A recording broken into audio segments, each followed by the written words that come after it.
Masechet Psachim, Daf Ain Chet, feuille numéro 78, nous sommes à la deuxième ligne.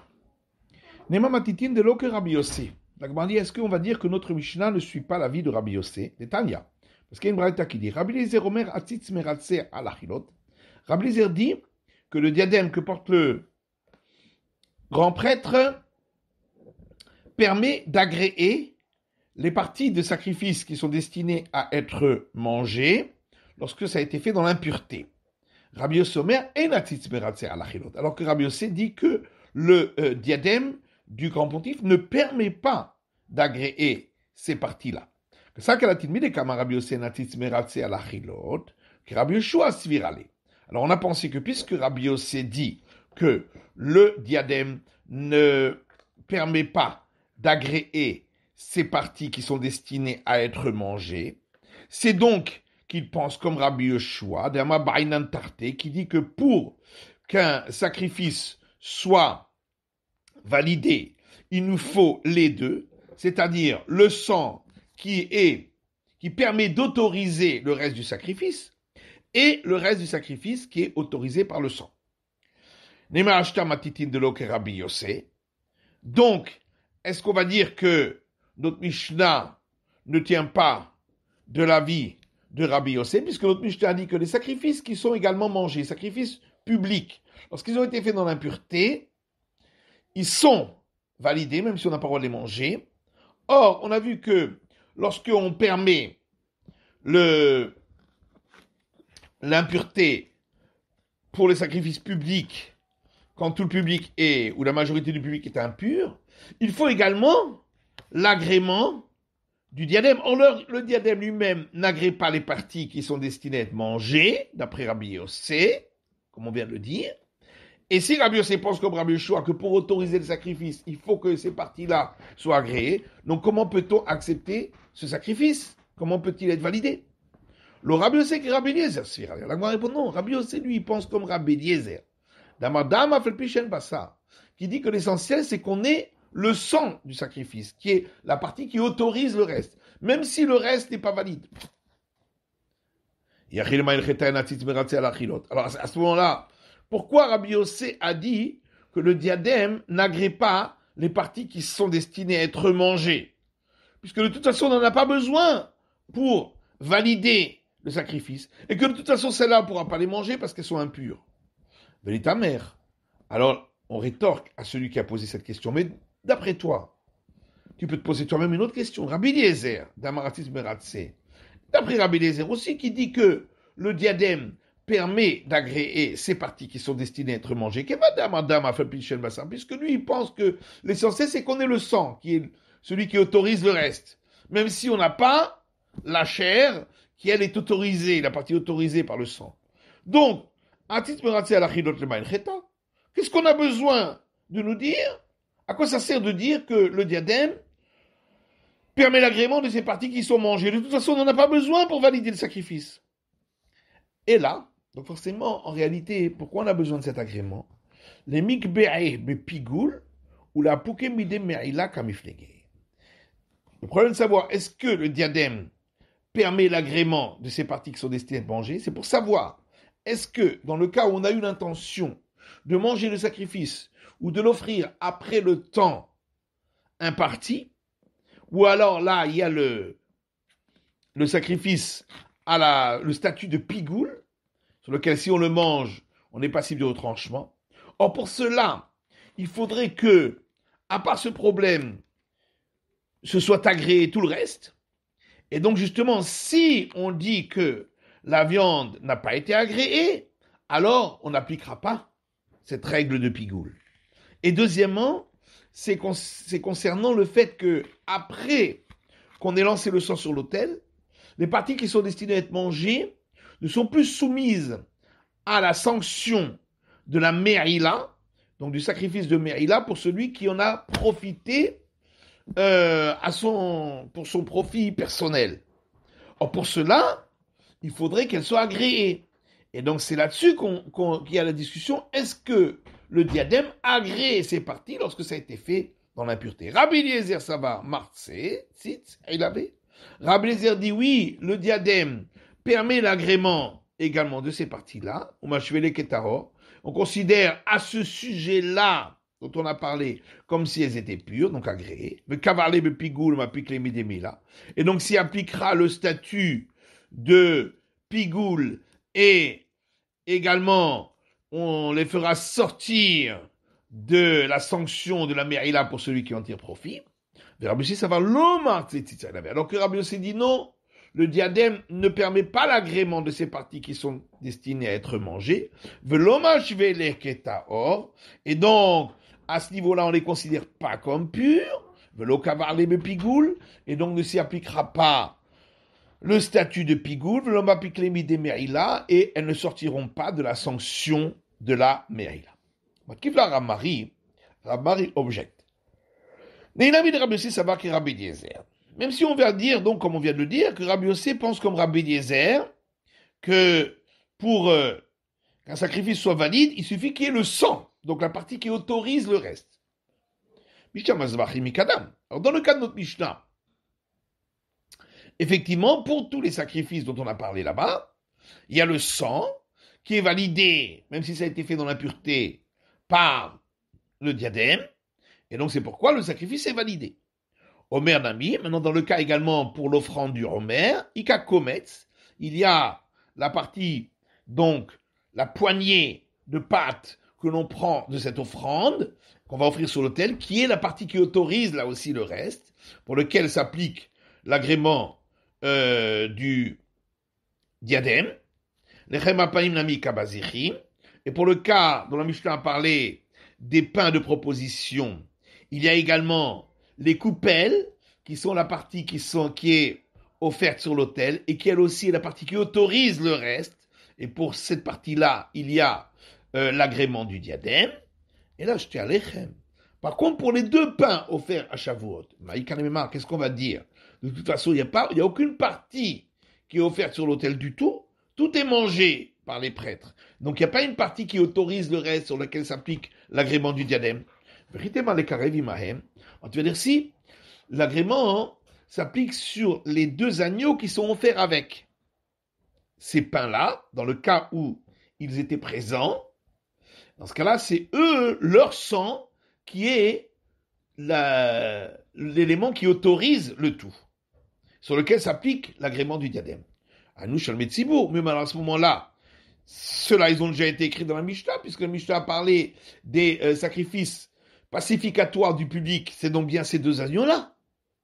Imken Avulu Arba'a, donc il n'y a que 4 cas d'autorisation dans les sacrifices publics, et non pas 5, comme dit la Mishnah. Banan Hamisha Tenan, la Mishnah dit 5. Donc forcément, il faut parler des deux pains lorsqu'ils viennent seuls, sans les deux agneaux. Que là aussi, ce sera autorisé dans l'impureté du public. Mais là, il n'y a pas le diadème pour donner l'agrément, d'après Rabbi Yossé. Et là, que ça va Rabbi Yossé, tout le monde Rabbi Tzibour. Alors on répond que Rabbi Yossé, lui, considère que l'impureté du public est permise complètement. Et on n'a pas besoin, pour cela, de l'agrément du diadème. Pourtant, il y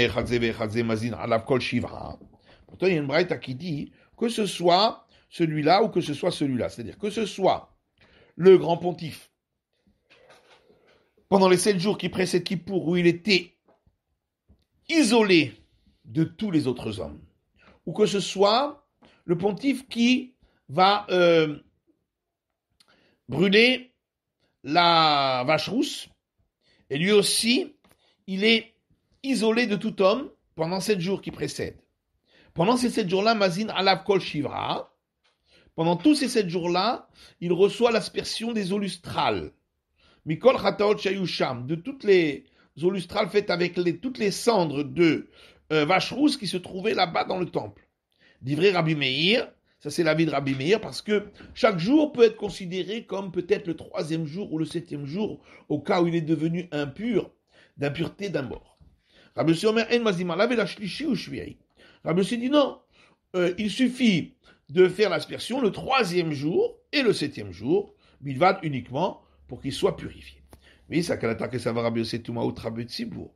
Alors si tu penses que d'après Rabbi Yossé, l'impureté est autorisée complètement dans le cas du service public, la Malia, qu'est-ce qu'on a besoin du tout de faire l'aspersion des eaux lustrales? Voilà, la vache rousse ainsi que le service de Kippour sont les services du public. Et donc, même s'il y a une impureté, même s'il est impur d'un mort, c'est pas grave puisque c'est autorisé. Et là, Mahavata matitin de l'eau que Rabbi Yossé. Donc en réalité, la réponse la plus claire, c'est de dire que notre Mishnah, effectivement, ne pense pas comme Rabbi Yossé. Amalera papa le Abaye. Papa dit Abaye, Rabbi Yossé, je te ramène à quel bétré. Est-ce que Rabbi Yossé, lorsqu'il a un contrat financier sur lequel il y a un litige, il donne le bénéfice de ce contrat aux deux parties? Comment c'est possible? Parce qu'ici, on voit qu'il le fait, Tania. On voit dans la Braïta. Amar Rabbi Yossé, Rohani et Divrei Rabbi Eliezer Bizvachim. Rabbi Yossé dit, je vois comme acceptable les paroles de Rabbi Eliezer concernant les sacrifices. Vedivre Rabbi Yoshua Bizvachim, également les paroles de Rabbi Yoshua concernant les sacrifices. Vedivre Rabbi Eliezer Bimnachot, également les paroles de Rabbi Eliezer concernant les offrandes. Vedivre Rabbi Yoshua Bimnachot, également les paroles de Rabbi Yoshua concernant les offrandes. Divre Rabbi Eliezer Bizvachim, Shayomer Dama Felpishen Bassa. Donc je vois comme acceptable les paroles de Rabbi Eliezer concernant les sacrifices, parce qu'il disait que s'il y a le sang qui est valide, à ce moment le sacrifice est valide, même s'il n'y a pas la chair. Et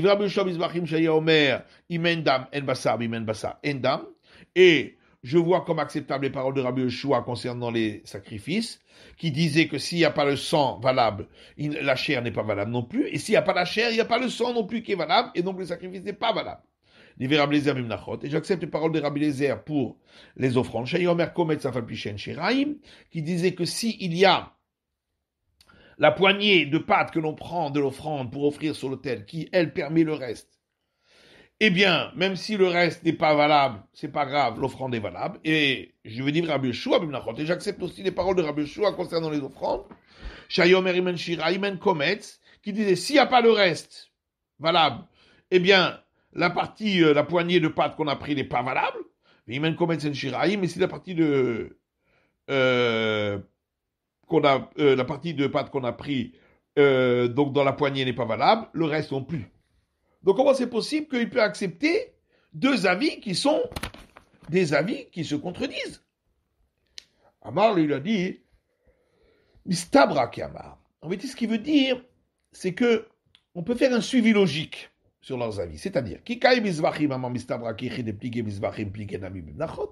lorsqu'il était en train de parler des sacrifices, il a dit, logiquement, la même discussion qu'ils ont concernant les sacrifices, on la retrouve concernant les offrandes. Et quand il était en train de parler des offrandes, il a dit, Amar, il a dit, il est logique de dire que de la même manière qu'il discute concernant les offrandes, il discute aussi de la même discussion concernant les sacrifices. Amarle, alors il lui a dit, je comprends que lorsqu'il était en train de parler des sacrifices, il a dit qu'il est logique que de la même manière qu'ils discutent, la même discussion qu'ils ont pour les sacrifices, ils l'ont pour les offrandes, puisque les versets sur lesquels desquels ils ont déduit chacun leur avis sont écrits concernant les sacrifices. Et donc on doit déduire les offrandes par une logique. Et là, qui kaibim nachot? Et quand il est en train d'étudier, parler des offrandes, mais il a dit, c'est logique de dire que de la même discussion qu'ils ont pour les offrandes, ils l'ont pour les sacrifices. Mais ça, il n'avait pas besoin de le dire,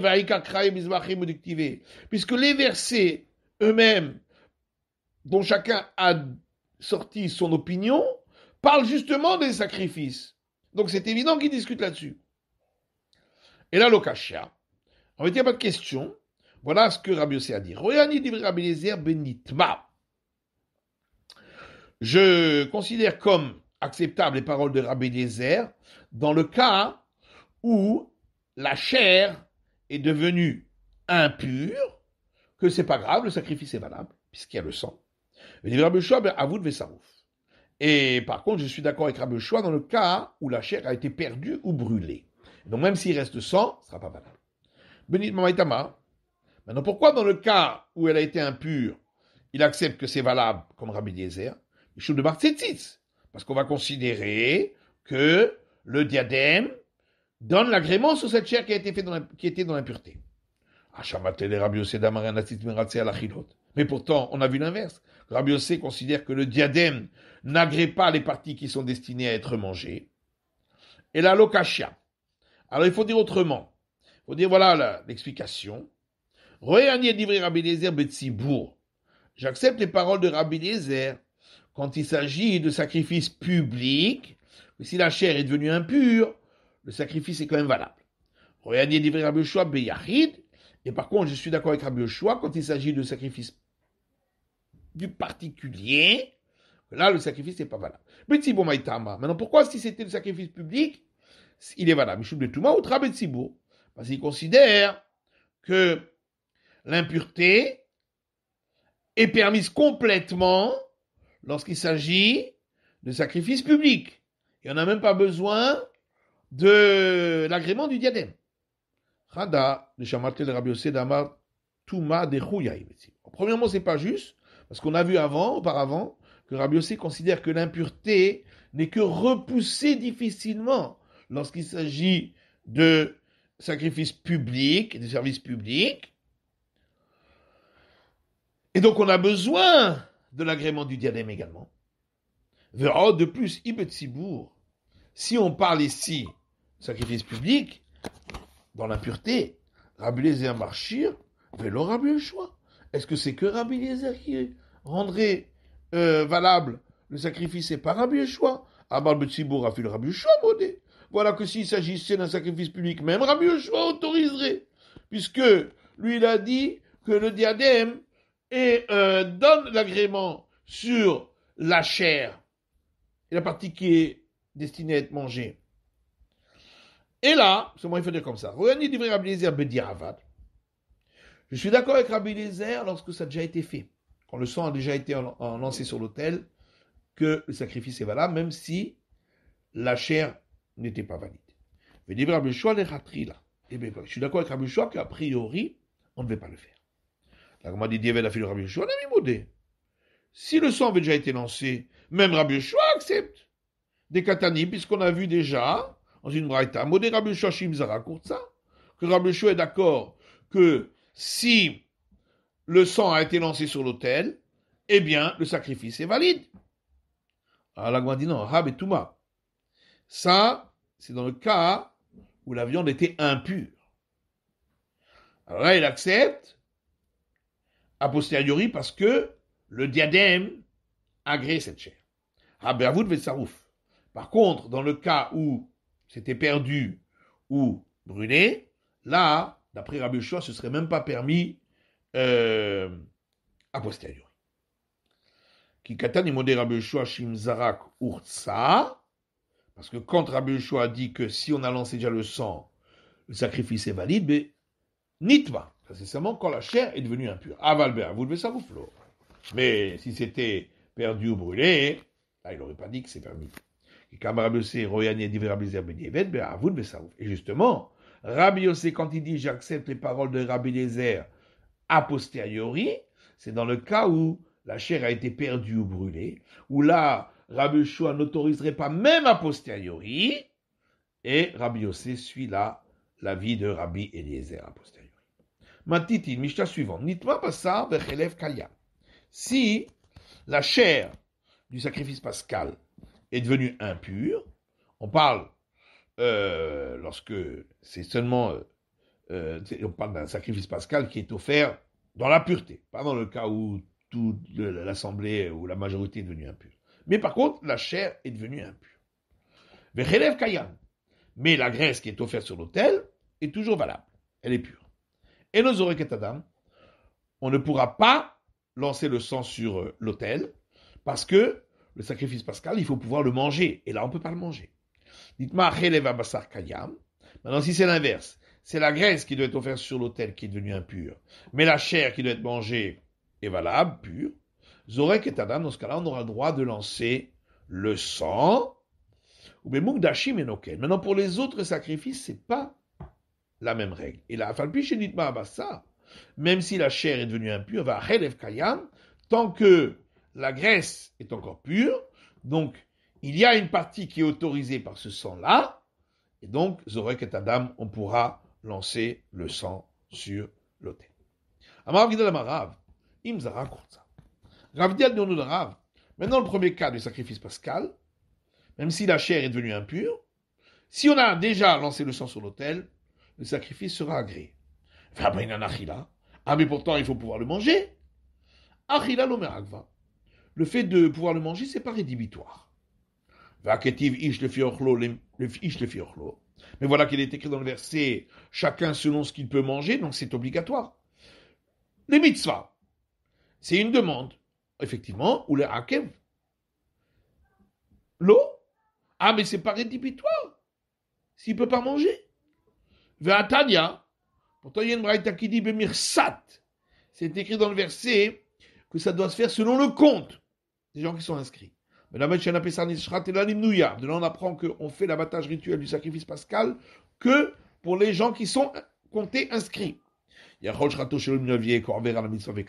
croire que si on a fait l'abattage rituel pour des gens qui ne sont pas comptés inscrits, alors on aurait enfreint une demande de la Torah, mais le sacrifice serait quand même valable. C'est pourquoi le verset dit, chacun selon ce qu'il peut manger, vous ferez le compte. Donc le verset a répété une deuxième fois que c'est suivant le compte des gens qui sont inscrits, les rakef, pour dire que c'est rédhibitoire.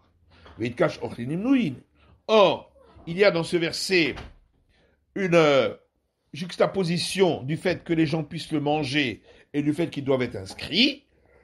Et donc on apprend de là que, également, si les gens ne peuvent pas le manger, c'est rédhibitoire, le sacrifice n'est pas valable. Alors pourquoi Rav Gida a dit au nom de Rav que c'est valable si on a déjà lancé le sang? Et la Rav d'Amar qui est Rabbi Nathan. En réalité, Rav, il pense comme la vie de Rabbi Nathan. D'Amar Chilat Psachim Omer Akva, qui dit que le fait de pouvoir manger le sacrifice pascal, c'est pas rédhibitoire si on ne peut pas le manger. Et Rabbi Nathan, quel enseignement de Rabbi Nathan s'agit-il? Il est marre, Rabbi Nathan. S'il s'agit de cet enseignement de Rabbi Nathan, il y a une braïta qui dit Rabbi Nathan Rabbi Nathan dit d'où sait-on que tout Israël peuvent se rendre quitte avec un seul sacrifice pascal? Tabounoma, le verset dit et ils l'abattront rituellement, lui, donc a priori un seul, toute l'assemblée d'Israël dans l'après-midi. Mais est-ce que c'est toute l'assemblée qui fait l'abattage rituel? Il n'y en a qu'un seul qui fait l'abattage rituel pour le sacrifice. Et la menamet chez Kol Israël aussi me pesa echad. C'est venir apprendre que tout Israël peut se rendre quitte d'un seul sacrifice pascal. Or, il n'y a pas assez pour tout le monde. Donc on voit que même si les gens ne peuvent pas en manger, c'est pas rédhibitoire pour Rabbi Nathan.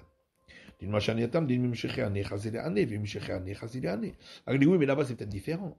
Parce que c'est vrai qu'ils sont tous dessus inscrits. Mais si une partie va s'en séparer, alors les autres pourront en manger. Et si l'autre partie va s'en séparer, les premiers pourront en manger. Donc en vérité, chacun peut en manger, si les autres s'en vont. Alors que chez nous, quand la viande est devenue impure, personne ne peut en manger du tout, on ne peut pas en manger. Donc qui te dit que Rabbi Nathan autorise? Et là, Rabbi Nathan. En vérité, il s'agit de cet enseignement de Rabbi Nathan qu'on va voir. Détania, et une braïta qui dit, si, sur un sacrifice pascal, se sont inscrits un groupe, et ensuite se sont inscrits un deuxième groupe dessus. Les premiers, qui lorsqu'ils étaient inscrits, avaient chacun la possibilité de manger le volume d'une olive, ils le mangeront, et ils seront dispensés, ils seront acquittés de leur devoir. Et dispensés, de devoir faire la seconde Pâque.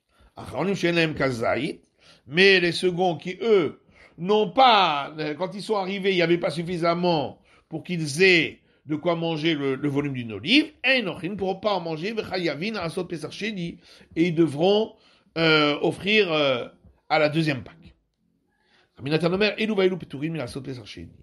Rabbi Nathan dit les uns et les autres sont dispensés de faire le sacrifice à la deuxième Pâque. Chez Kvar Nizrak Adam, puisque le sang a déjà été lancé sur l'autel, donc c'est valable. Donc on voit que, même s'il ne peut pas en manger, c'est valable quand même quand le sang a été lancé sur l'autel.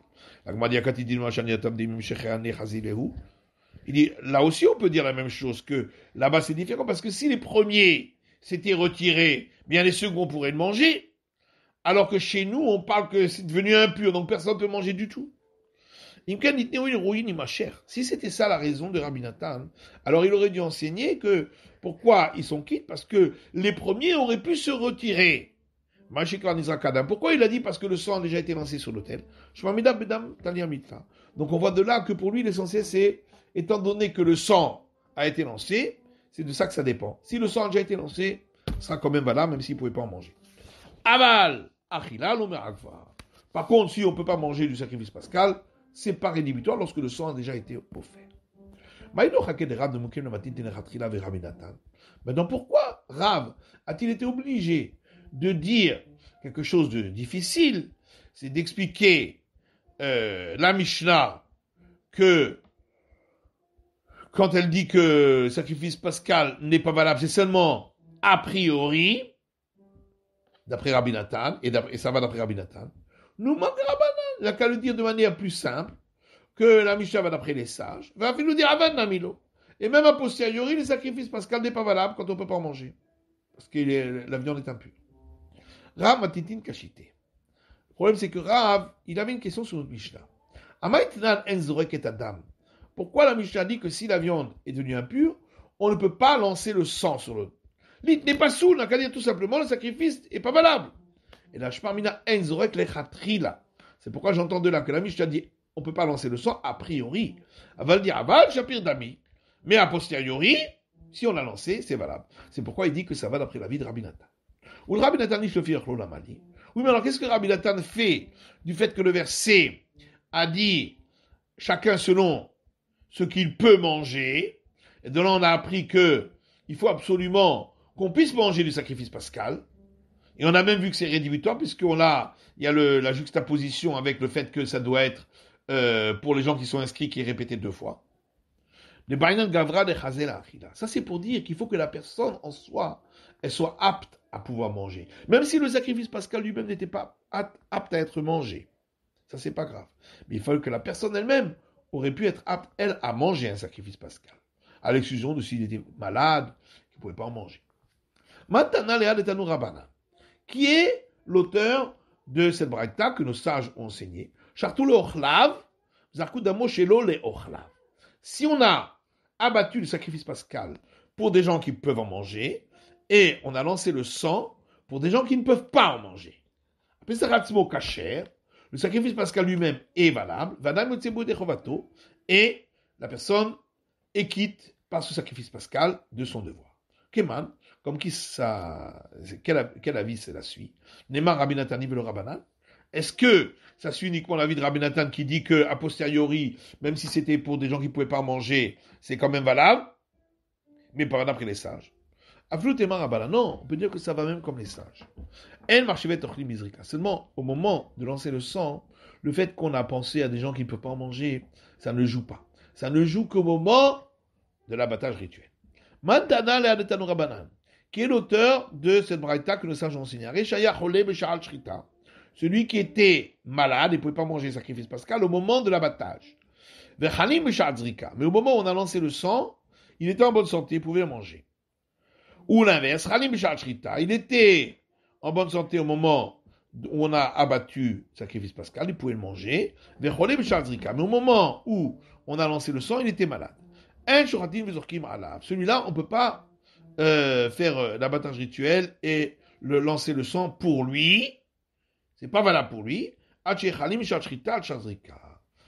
Sauf s'il était, il faut qu'il ait été en bonne santé pour pouvoir le manger, depuis le moment de l'abattage rituel jusqu'au moment où on a lancé le sang. Keman, ça suit quel avis? Nema Rabbananiv le Rabban Nathan. Est-ce que ça suit seulement l'avis des sages, mais pas l'avis de Rabbi Nathan, puisque lui dit que, a posteriori, c'est quand même valable. Aflutema Rabbi Nathan, non, on peut dire que ça va même comme Rabbi Nathan.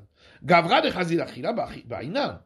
Rabbi Nathan a simplement dit que si le sacrifice lui-même n'est pas possible il n'y a pas de possibilité de le manger, c'est pas grave a posteriori. Mais il faut que la personne, elle aurait pu manger. Sinon, c'est pas valable a posteriori pour lui. Maintenant, là, de Tanuraban, qui est l'auteur de cet enseignement des sages, cette braïta, qui dit Sherato betahara, va rakanitnu abalim.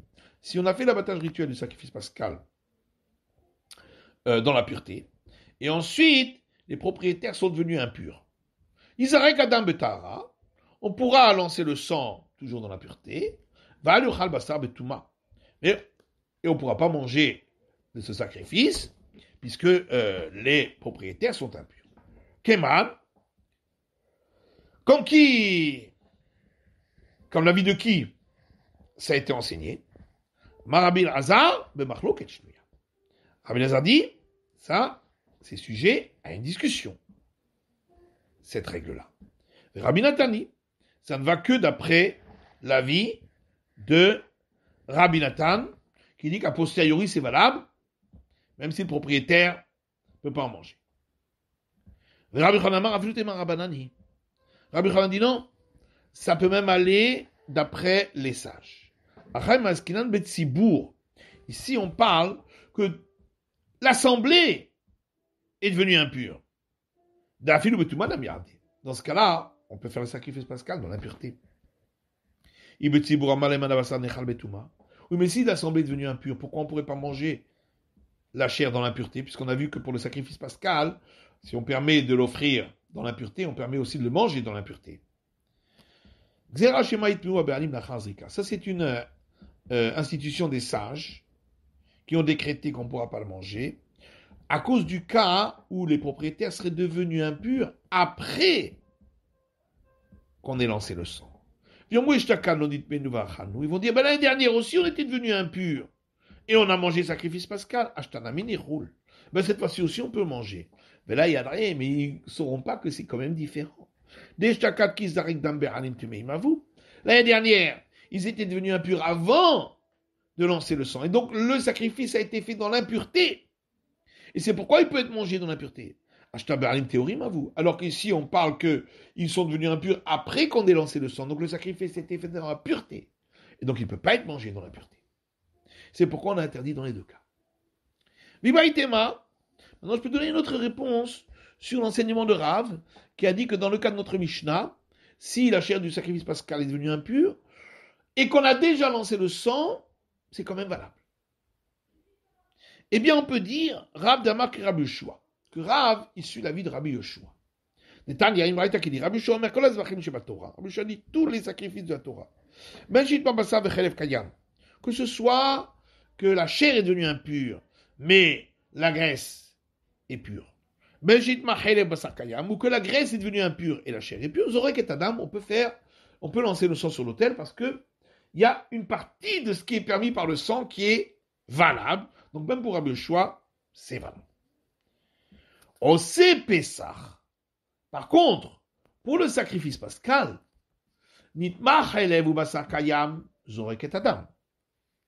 si c'est la graisse qui est devenue impure, mais la chair est toujours pure, alors on peut lancer le sang sur l'autel. Mais si c'est la chair qui est devenue impure et la graisse est pure, on ne peut pas lancer le sang parce que le sacrifice pascal, il faut qu'il puisse être mangé. Et là, on ne peut pas. Mais si on a déjà lancé le sang quand même, ce sera valable. Donc c'est bien Rabbi Yoshua qui pense qu'à posteriori, si on a lancé le sang, c'est valable. Si les propriétaires sont devenus impurs parce qu'ils ont été en contact avec un mort, lo yizrok, on ne pourra pas lancer le sang sur l'autel, et si on l'a lancé, ce ne sera pas valable du tout, parce qu'il faut que les propriétaires au moins soient aptes à manger. Or ici, puisqu'ils étaient impurs d'un mort, il leur faut 7 jours pour se purifier, donc ils ne seront pas aptes à manger, et donc si les propriétaires ne sont pas aptes à manger, le sacrifice pascal n'est pas valable. C'est la fin de l'étude de la feuille numéro 78, d'Af Aïn Chet.